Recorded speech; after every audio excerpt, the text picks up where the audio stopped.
17 day in ML। তো সকালে উঠেও পড়েছি আর ব্রাশ ট্রাশ করে চাটা খেয়ে নিচ্ছি। আর এদিকে দেখো মামা আমাদের পুজোর প্রসাদ দিয়ে গেছে। আগের দিন ফলহারি কালী পুজো ছিল, তো তার প্রসাদ দিয়ে গেছে, তো ওটা খেয়ে নিয়েছি। আর এদিকে মা ময়দা মেখেছেন, আমি ছোলার ডালটা করে নিচ্ছি। আজকে এটাই হবে ব্রেকফাস্ট আমাদের। আর তারপরে কিছু ড্রাই ফ্রুটস আছে, সেগুলো কন্টেনারে ভরে রাখছি। আর তারপরেই ব্রেকফাস্ট সেরে সেই বিষাক্ত ওষুধটা যেটা আমাকে খেতে হয় সেটা খেলাম। আর কিছু ফল ছিল সেগুলোও খেলাম, এগুলোও ঠাকুরেরই ফল।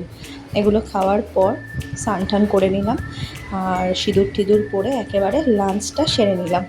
লাঞ্চে আজকে ছিল ভাত, এদিকে ছিল চিকেন, এটা আজকে মালাই চিকেন করেছিল মা আবার, সেটা। আর এদিকে ছিল উচ্ছে আলু ভাজা, চাটনি।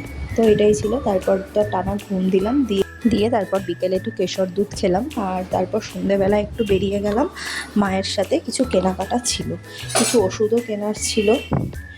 আর এদিকে আমার টুকিটাকি কিছু জিনিস কেনার ছিল সামনে অকেশনটার জন্য, তো সেগুলো কিনতে বেরিয়ে গেলাম আর কিনে নিয়ে চলেও এসেছি। So tata.